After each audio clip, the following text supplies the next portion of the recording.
Until recently, David Benatar was a professor of philosophy at the University of Cape Town in South Africa, where he also directed the university's Bioethics Centre. He's perhaps best known for his work on antinatalism, captured in his controversial and groundbreaking book, Better Never to Have Been: The Harm of Coming into Existence, which argues that bringing new life into the world inevitably leads to more suffering. Now, we do not talk about antinatalism in this discussion. If you want to hear David talk about it, I recommend you listen to his podcast with Sam Harris. In this conversation, we choose to focus on the anniversary of October the 7th. The last three contributions that David has made to Quillette have been about the war in Israel and rising anti-Semitism in the Anglosphere. As you're about to see, David does not have his camera turned on. No, it's not a mistake. It's not a technical issue. David chooses not to show his face. He's like the polar opposite of me, who has so many photos of herself online. David does not have a single photo of himself online. It's quite impressive. As always, if you like this podcast, please share it widely and make sure you subscribe to Quillette's YouTube channel. Also, check out Quillette.com where you can read David's latest pieces. Without much further ado, let's get into this conversation with David Benatar. So David, yesterday was the anniversary of October the 7th. What do you think we've learnt over the year? Well, I'm speaking from Toronto and it is still October the 7th here. And I think your question needs to be qualified, because if you say, what have we learned? I think it depends who the we is. Some people have learned nothing. And some people have learned a lot. And for some people, October the 7th, 2023 didn't make that much difference in terms of their broader picture of what's going on, although it might have been intensified by the events of that day and certainly by the events that have followed.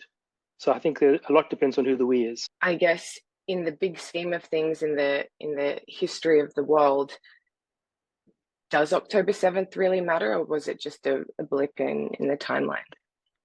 Well, the sad thing is that it has many historical antecedents. There's nothing new in a sense about what happened then.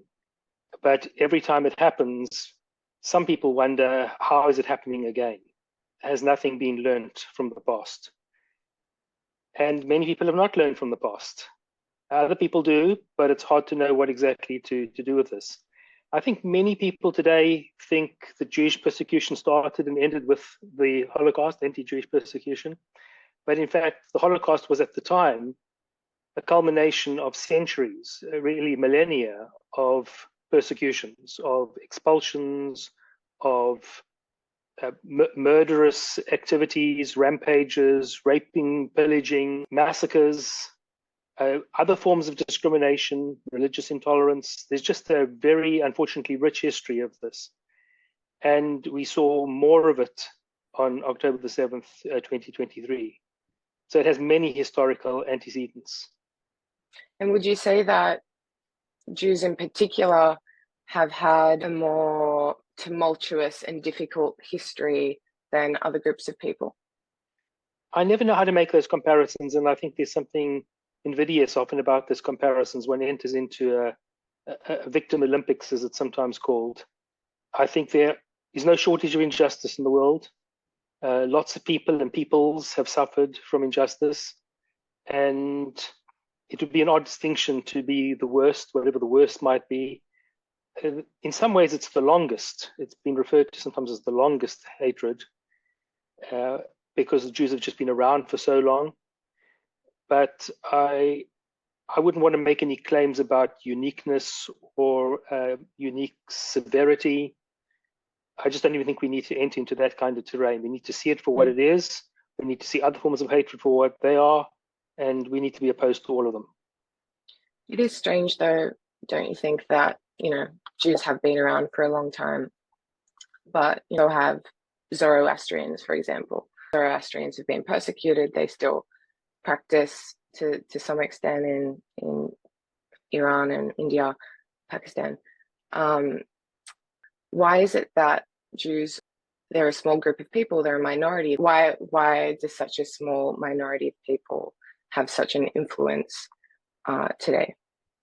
Well, that's the big question, which historians have been battling with for a long time, and I don't pretend to have an answer to that. It's in some sense inexplicable. why it would be. You don't even need to have the presence of Jews to have anti-Semitism. There are all kinds of countries, both historic and present, where you have no Jews, and yet you still have anti-Semitism. So it's really hard to explain why it arises in all the places that it does arise and has arisen, and why it mutates in the way that it does, because it certainly does mutate to the environment. And why should non-Jews care about anti-Semitism? I think this for the same reason that everybody should care about racism, even if they are not on the receiving end of it. The way everybody should worry about sexism, even if they're not on the receiving end of it. I think that prejudice and discrimination, and especially when it reaches levels where people's lives are being threatened, where they're being maimed, where they're being tortured, where they're being raped, when you're speaking about that sort of level of discrimination and targeting, we should all be concerned about it. I'm not sure if you describe yourself as a negative utilitarian, but many describe you as one. How do you feel about that labeling? I'm not a negative utilitarian. I know I've been, in scare quotes, accused of that. Many of my views are certainly compatible with negative utilitarianism, but I don't think any of my views are predicated on that view, and I don't actually ascribe to it. In terms of the discussion of antinatalism and veganism, though, you do you care more about minimizing suffering than maximizing happiness. My question when it comes to the creation of Israel in the Middle East is, do you believe that the creation of Israel has, in the big scheme of things, has it created more suffering? Well, let's be clear firstly, I think, about the background point. So if you said that I'm interested only in minimizing suffering, then that really would make me a negative utilitarian. I think there are asymmetries between bad things and good things, which means that some priority should be given to the avoidance of bad things. But it's not that I think that trade-offs are never possible. Rational and reasonable trade-offs are never possible. We often engage in trade-offs, and quite reasonably. I think when we're looking at grand historical events, it's very often difficult to tell what the counterfactual would have been. And so a lot of people, I think, are tempted to say, well, just look how much suffering is being caused here to Jews, to Israelis, but to other people as well. And wouldn't it just have been better if there'd been no state of Israel? But there had been no state of Israel for 2,000 years, and that certainly hadn't been very good for Jews, at least. And so there is a value in that. And it's very hard, as I say, to know what the counterfactual would have been. In part because there are lots of counterfactuals. It's not just have a state or don't have a state. It's also how people react to the state once it's there. So you can refuse to accept it and engage in violent reaction, or you can accommodate to it. And that, by the way, that's not an impediment to Palestinian self-determination. Yes. Yeah. Do you think it's ethical to have a state for a specific ethnic or cultural or religious group of people? I think there are inherent problems with that kind of state, because you don't want to give second-class citizenship to people who are not members of the state that is catering for a particular ethnic group. But there are all kinds of ways of accommodating ethnic groups. So if you have a liberal democracy and you have one ethnic group that is in the majority, then the society is going to take the form that reflects that ethnic group, and it's going to serve that ethnic group in the way in which being a majority in a society serves one. So there's certain advantages to being in the majority. If you think about the calendar, for example, if you are, let's say, a Catholic in Italy, the calendar is going to be geared to you. If you're a Muslim or you're a Jew in Italy, calendar is not dictated to your purposes, but nor need it be, as long as you aren't treated in a second-class way. So there are acceptable ways for people to be serviced by being a majority. It just shouldn't come at the expense of civil and political rights for for others. And so one way in which this is sometimes accommodated is by carving up societies. So sometimes when you have Yugoslavia, for example, and you can't accommodate everybody within that realm, it's going to lead to civil war, then you break it down into smaller groups and people can be self-determining within those areas, within those states. And that's perfectly reasonable as long as whatever minorities are left within those states are not only not persecuted, but also granted equal civil and political rights. Okay. And do you think that the future of Israel is an important question that the world should care about? I do. For lots of reasons. I mean, the one is that it is a substantially liberal democracy. It's not perfect by any means. There are all kinds of imperfections, just as every other society has its imperfections. But liberal democracies are the kinds of societies to which people flee, to which they want to move. It's the repressive regimes from which people are wanting to run away. And so it's good just to have more of them rather than fewer of them. And it seems extremely unlikely to me that if Israel were to vanish, that space, that geographic space, would be filled now by another liberal democracy. We don't have other precedent for that in the region. It's extremely unlikely that it would result, at least in the foreseeable future. And so one of my complaints is that when people call for a free Palestine from the river to the sea, it might be a very nice slogan, but we have to ask what in reality a state like that will look like. And it'll look very much like Gaza before October the 7th, or at least like the West Bank is, or like Jordan, or Egypt, or Libya, or Iraq, or Iran, or any number of other countries that I could mention.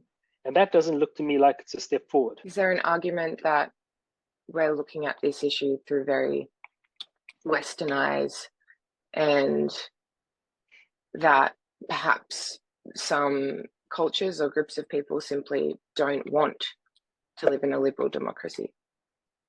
I don't believe that, because there are lots of people in non-Western countries who are wanting to move towards Western countries precisely because they're going to have the kinds of freedoms and opportunities that they don't have in their own countries.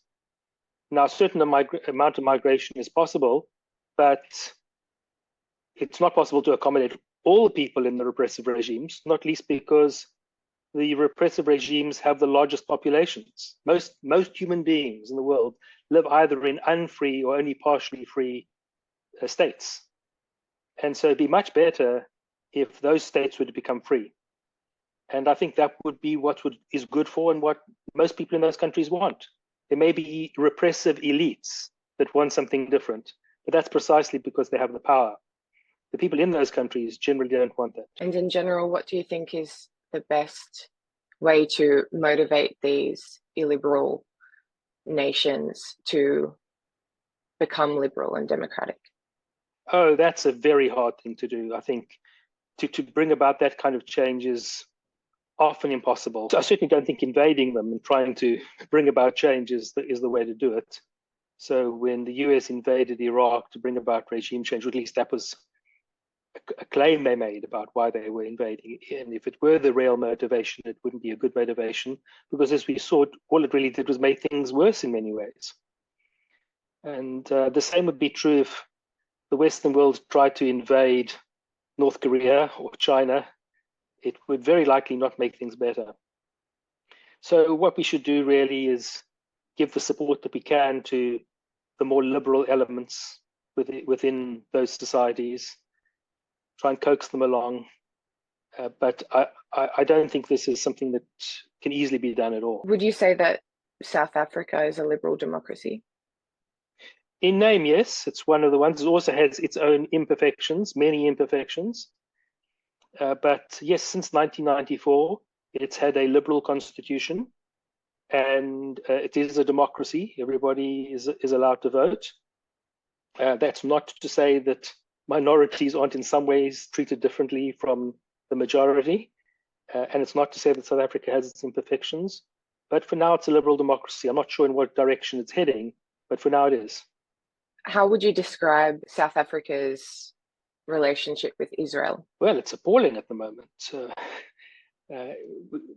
there has been a new government since earlier this year. It's now a government of national unity. So it's not that the African National Congress now has total control over the national government, but they do have control over the international department. The minister there is an ANC minister, and it doesn't seem that there's been much change in the policy towards Israel. But I would say it is extremely one-sided, to say the least, and unhelpful. South Africa likes to vaunt itself as a country that had a very peaceful transition and thinks that can just be exported elsewhere.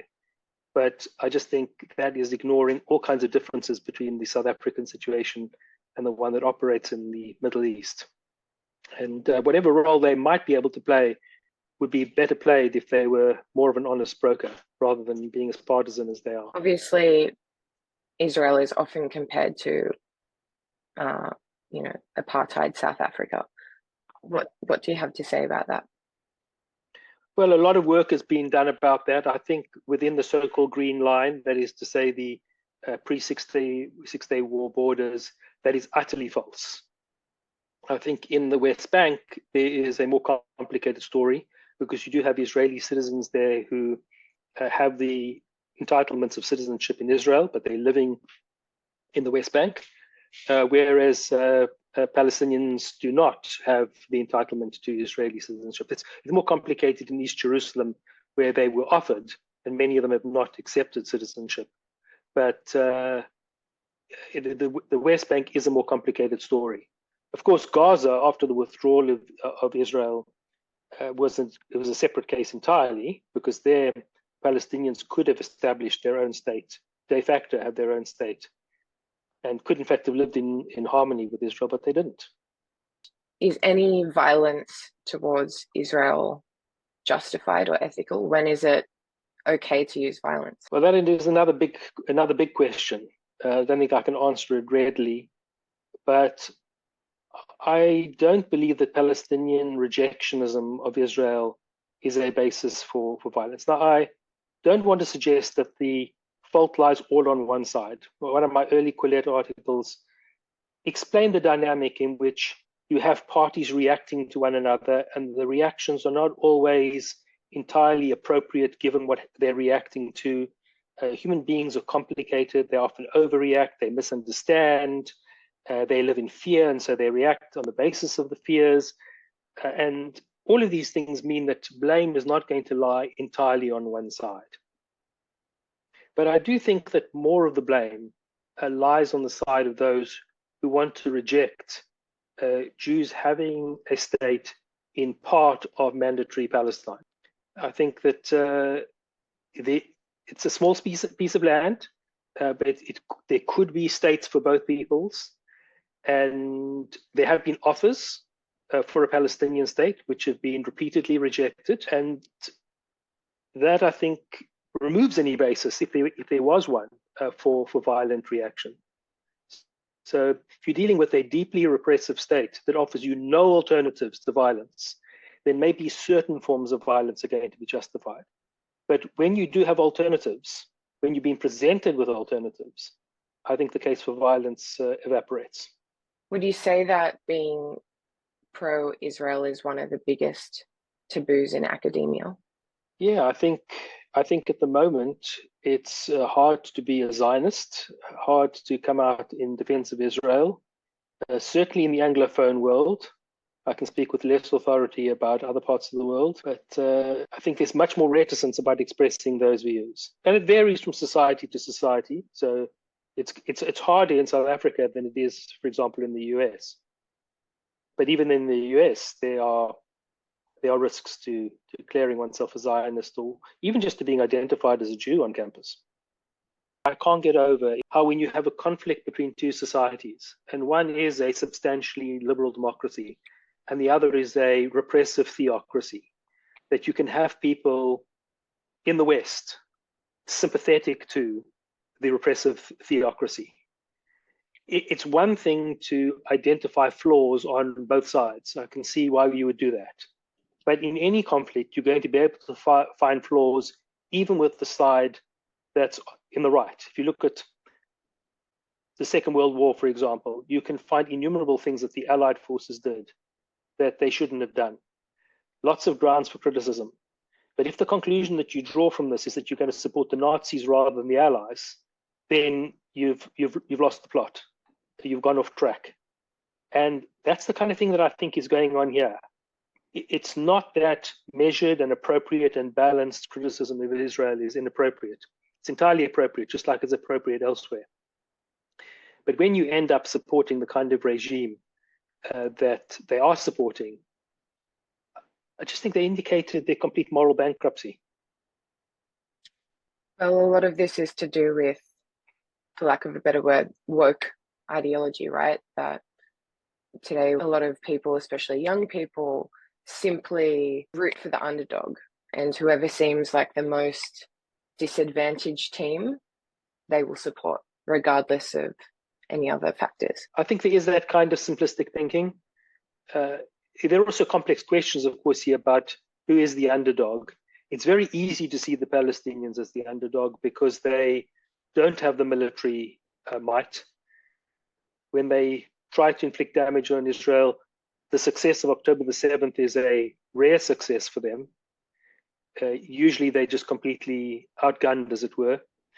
And so it's easy to see them as the underdog. But if you take a broader historic sweep, it's not so obvious that a people that has been subjected to repeated attempts to exterminate them, to convert them, to persecute them, to treat them as second, if not third-class citizens, and then they finally, after say 2,000 years, get a state.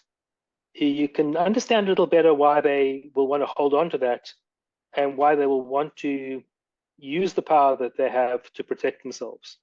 Now, does that mean that there are no constraints on what they may do? Absolutely not. There are constraints. Are they respecting those constraints? This is very hard to answer.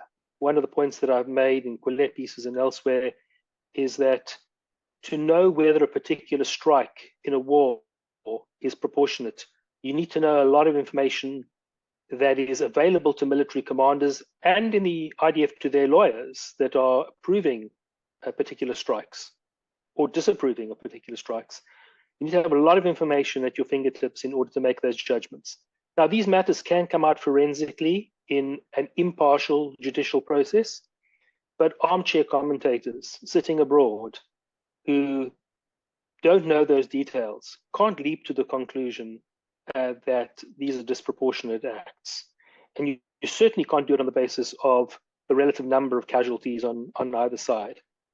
When you do those kinds of equations, you've simply not understood what the laws of war are and what the morality of war is. Beyond the legality of war, which, we're both not experts in, as a philosopher, could you explain why it's a bad idea to simply look at this conflict as deaths on this side versus deaths on that side? Well, because in any war, you're going to have one side losing. And one way in which you lose is by losing more people. It's often combatants, but in most wars, more civilians die than combatants die. Many people don't recognize that. They don't know that. They just don't know enough about war and about military history, but it is true. And so you can't just look at what side is losing and say, well, because they're losing, the other side is acting disproportionately. You need to know, is this necessary? If you are defeating the Nazis, for example, you can't say, well, we've taught them a good enough lesson now, we'll stop, enable them to regroup. After all, we've been disproportionate in our response because we've killed more of them than they've killed of us. It's an insane logic. In many ways, what you do is you render all the deaths, both on your side and on the other side, until that point, wasted, because you're now going to allow the situation to return to the way it was before the war started, with an aggressive state that wants to invade other states and persecute its own internal minorities. So that's a very bad way of working out what is proportional. Certainly in the morality of war, the proportionality judgment is not that one. It's about particular acts of warfare and whether the strategic importance of the strike is proportionate or disproportionate to the costs that would be endured by non-combatants. How big of a role does religion have to play in this conflict? I think it's quite a significant one. I would say more on the Palestinian side than on the Israeli side, just because I think there's a higher level of secularism among the Israelis. That's changing somewhat with the demographics of Israel. But there's clearly a religious element, and there is a religious right in Israel that is not making things easier. They have religious-inspired aspirations for the whole of the historic land of Israel, and that renders the possibility of a Palestinian state impossible, and that is a recipe for ongoing conflict. There's certainly that problem on the Israeli side, but as I said, the Israelis have offered peace deals in the past, and curiously, some of those have come from right-wing governments. So if you think about the right-wing government that gave back the Sinai to Egypt in exchange for a peace deal, if you think about Ariel Sharon, the right-wing prime minister who withdrew from Gaza, thereby giving the Gazans an opportunity for creating a de facto peaceful and thriving state. So it's not as though historically the right has been opposed to any compromises. I think it'd be harder for them to give up the West Bank because of the historic connection that Jews have to that area. But one of my worries is that the right in Israel is being emboldened by the intolerance on the other side. Because when you have events like October the 7th, you have an evisceration of the Israeli left.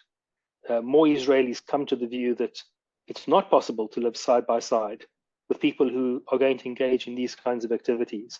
And so that makes the possibility of a Palestinian state harder, not easier. Yeah, and polling has shown that both Israelis and diaspora Jews have moved more to the right post-October 7th. Another question is, how do we share land with different ethical frameworks? For example, Islam might, or I would argue, does have a different ethical framework to other religions, for example, Buddhism or Christianity or Judaism. So how do we decide which ethical framework is the correct one? Well, I wouldn't want to stereotype Islam. I think there are lots of Islams. And we shouldn't think that all Muslims are thinking alike, that they all have one worldview. That is to engage in prejudicial thinking. So I wouldn't want to do that. But I do think that at the present time, it's not possible to have a single state between the river and the sea because of the very divergent cultures and very divergent mentalities. It's even been hard for the Palestinian Authority to live side by side and work with Hamas and vice versa. They've been in conflict with one another, which has led some people to suggest that perhaps it's not a two-state solution, but a three-state solution that's needed. Maybe that's somewhat cynical. So I think division is probably the way to go here, but even that is not something that can be done readily. And I think the cause has been set back by October the 7th. But I don't want to exclude the possibility that in the longer term, with good faith and confidence building and trust building mechanisms, that you could then have two states living side by side that would have different cultures, but that doesn't mean they couldn't get on. Germany and France for centuries couldn't get on, and now they get along pretty well with a bunch of other countries in the European Union. So history brings changes, not always automatically. Sometimes people have to work towards those changes, often very hard. But because something is not possible now, doesn't mean to say it will never be possible. I guess my question is whether there's a universal ethical framework that every single human, regardless of culture or religion, can live by, according to you? Or this is a very big topic, because when you say universal, that is ambiguous between one that is accepted universally and one that applies universally. And it's quite clear that there's not one ethic, as it were, that is accepted universally. People have very serious disagreements with one another. And so, as a descriptive claim, it's just not true that there's a universal ethic. But it doesn't follow from that everybody's right. If, for example, some people want to enslave others and other people think that slavery is wrong, you've got a diversity of views there, but it doesn't follow that both these societies are correct. But then what we need to do is evaluate particular beliefs on a case-by-case basis. And I think it's very unlikely that we're going to find that, let's say, everything in the West is fine and everything in other countries is wrong. I think there's going to be a lot good about other societies and other cultures, and we should try to emulate them when they get it right and do less of what we do wrong. And with other matters, they should do more of what we're doing and less of what they're doing. But I think it's something to be decided on a case-by-case basis, rather than to think that there's the side of the angels and the side of the devils, and it's that kind of Manichaean view. and you would define good as something like the minimizing of suffering and the maximizing of happiness? Is that what good is? Well, that's again what a utilitarian would do, but that's not what I want to do. I think it's more complicated, but probably more complicated than we can get into in the time we have. Okay. Maybe you'd like to talk a bit more about your latest book, Very Practical Ethics. Unfortunately, I haven't read it yet. Yeah, no problem. I thought you would not have had a chance to do so, but the book is really about ethical problems that ordinary individuals confront in their everyday lives. Lots of practical ethics is focused historically on life and death decisions that are made in rare circumstances, or they are dealing with public policy or law, whether there should be the death penalty, for example, or whether abortion should be legal, or even whether abortion is moral. It's going to be a decision, hopefully, that somebody makes relatively infrequently. Whereas in this book, I'm wanting to look at problems that ordinary people confront in their everyday lives. And there are obviously very many of them, but I just look at 9 topics in this book with some references to others as well. Yeah, so the chapters are sex, environment, smoking, giving aid, consuming animals, language, humor, bullshit, and forgiveness. I'm interested in the bullshit chapter. What's that about? Well, there's a bit of a philosophical literature on what bullshit is. And although I have to look a little bit at that, the chapter focuses mainly on ethical issues to do with bullshit. So is it ever morally permissible to bullshit? And what should we do about other people's bullshit? Should we be regularly calling them on it, or should we just suck it up and not say anything? So part of the problem is the bullshit is really pervasive. There is just so much of it. And there are going to be ethical issues about generating it and about responding to it. So by bullshit, you mean lying? Well, no, not lying. This is where the question about what it is arises. So Harry Frankfurt, for example, who wrote a very influential book called On Bullshit, wanted to distinguish bullshit from lying. Lying is when you know what the truth is and you say something else. Whereas bullshit, according to him, is indifference to the truth. You speak without caring whether it's true or not, as opposed to speaking with the knowledge that what you're saying is false. And then there have been other philosophers like G.A. Cohen, who identified a different kind of bullshit. This is the kind of bullshit you often find in universities, where people use flowery language to say nothing. It's a lot of appearance and not much substance, if any substance. He refers to it as unclarifiable unclarity. So people are writing in unclear ways and it's just not possible to clarify it. So it is different from lying. Ordinary life is filled with a variety of practices. So people have sex, they tell jokes, they use language, they bullshit, they are asked to forgive or they want forgiveness. And these are all parts of life, and they all require ethical evaluation. And that's what I try to do in the book. I often have unusual views. I often have unusual combinations of views.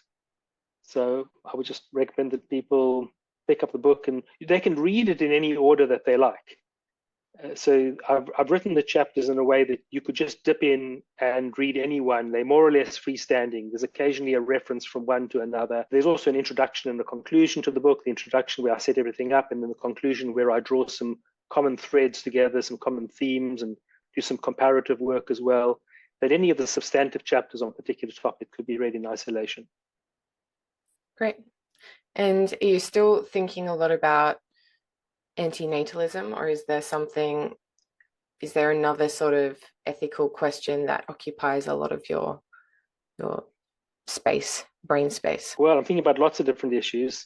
Lots of people want me to think and say more about antinatalism, but that's not the only thing I want to write about or think about. So this book is an example of a range of other topics. It's not that they bear no connection to antinatalism. So people who are interested in antinatalism will find some threads of that in some of the topics. So if you look at the environmental chapter, for example, one of the explanations for our environmental problem is just the number of people that we have.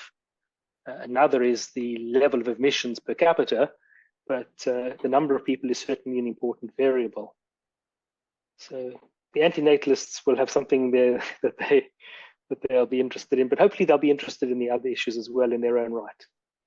It doesn't look like Israel or anti-Semitism pops up in any of the chapters. Well, I actually use that as an example. For example, when I'm speaking about language and people getting touchy about the particular terms and words that people use, I've sometimes used Jews as an example. And of course, I've used other examples as well. So there are references to that. Or if we think about humor ethics, one of the groups that people are sometimes touchy about are Jews, along with racial groups and women and particular ethnicities or nationalities. And so I draw on examples from a wide range of cases. I'm looking forward to reading it. Thank you. Where can people buy a copy? Well, certainly through Oxford University Press. It's also available on Amazon. And I imagine if bookstores don't have it, they could order it. If people still use bookstores. I do. Good, that's great. I prefer secondhand bookstores though. Yeah, me too. How did you come across Quillette? I don't know the answer to that question. Probably word of mouth. Don't have a distinct recollection. And it was a while ago or recently? Quite a while ago. So I think my first piece in Quillette was already some years ago, but I'd obviously heard about it before then, well before then. I think your first piece was Going South, Life at the World's Most Progressive University. Where progressive is in scare quotes, I hope. And if not, it should be. Okay, I might have to edit that one. So it was about the University of Cape Town. You're still at the University of Cape Town? No, I've taken retirement from there. Okay, well, thank you so much for joining me. My pleasure. Thank you. Have a good day there. You too. Bye-bye.